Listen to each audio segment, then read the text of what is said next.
हाँ तो दोस्तों, कैसे हो? स्वागत है आपका हमारे इस नए वीडियो में। तो दोस्तों, आज की एक कहानी चंद्रगुप्त मौर्य की है।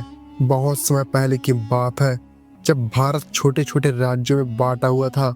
हर राजा अपने राज्य को बड़ा बनाने के लिए लड़ाई करता था। एक ऐसा ही समय था जब मगध का सम्राट धनानंद शासन करता था। धनानंद बहुत ही शक्तिशाली राजा था, लेकिन वह अपने लोगों पर अत्याचार करता था। उसकी क्रूरता से लोग त्रस्त हो गए थे और राज्य में विद्रोह की लहर उठ गई थी। इसी दौरान एक छोटे से गांव में जन्म हुआ एक ऐसे बालक का जिसने आगे चलकर इतिहास बदल दिया। उस बालक का नाम था चंद्रगुप्त। चंद्रगुप्त का बचपन साधारण था। वह मौर्य वंश का था, जो तब समाज में अधिक महत्व नहीं रखता था। उसके पिता की मृत्यु उसके बचपन में ही हो गई थी और उसकी माँ ने उसे बहुत संघर्ष से पाला था। लेकिन चंद्रगुप्त साधारण बालक नहीं था। उसमें अद्भुत साहस और नेतृत्व की क्षमता थी। एक दिन एक महान विद्वान और राजनीतिक विचारक चाणक्य चंद्रगुप्त से मिले। चाणक्य, जिन्हें कौटिल्य या विष्णुगुप्त के नाम से भी जाना जाता है, मगध के राजा धनानंद अत्याचारों से बहुत दुखी थे। वह धनानंद को सत्ता से हटाकर एक योग्य शासक को गद्दी में बिठाना चाहते थे। चाणक्य ने चंद्रगुप्त में उस योग्य शासक को देखा। चाणक्य ने चंद्रगुप्त को अपने साथ ले जाकर शिक्षा दी। उन्होंने उसे राजनीतिक, युद्ध कला और प्रशासन का ज्ञान दिया। चाणक्य का लक्ष्य केवल चंद्रगुप्त को एक योद्धा बनाना नहीं था, बल्कि उसे एक ऐसा राजा बनाना था जो जनता के हित की रक्षा कर सके।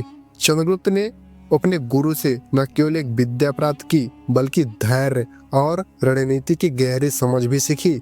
वह एक कुशल योद्धा और बुद्धिमान नेता बन गया। जब चंद्रगुप्त ने अपनी शिक्षा पूरी कर ली, तो उसने और चाणक्य ने धनानंद के खिलाफ अभियान शुरू किया।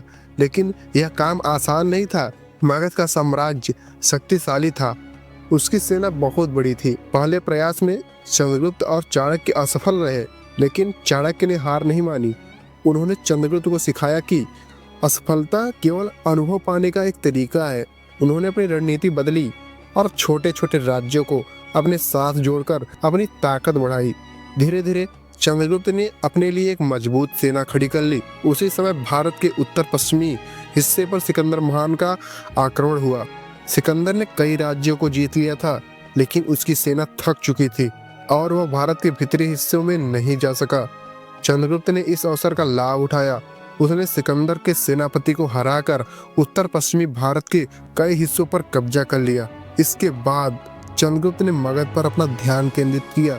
चाणक्य की रणनीतियों और चंद्रगुप्त की बहादुरी ने आखिरकार काम किया। एक निर्णायक युद्ध में चंद्रगुप्त ने धनानंद को हराकर मगध की गद्दी पर कब्जा कर लिया।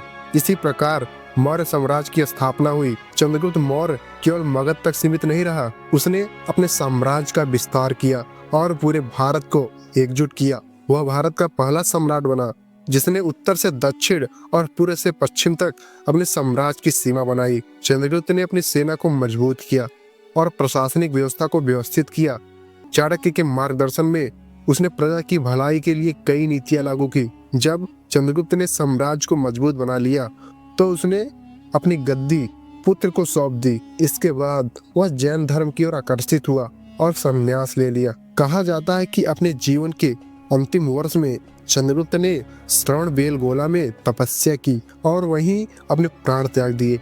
चंद्रगुप्त मौर्य एक महान योद्धा ही नहीं, बल्कि एक कुशल प्रशासक और प्रजा का हितैषी शासक भी था।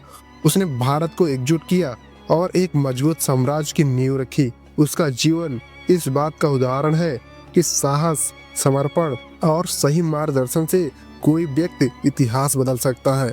चंद्रगुप्त की कहानी केवल इतिहास नहीं है, यह हमें यह सिखाती है विपरीत परिस्थितियों में भी अपनी मंजिल तक पहुंचा जा सकता है, यदि हमारे पास एक स्पष्ट दृष्टि और दृढ़ निश्चय हो।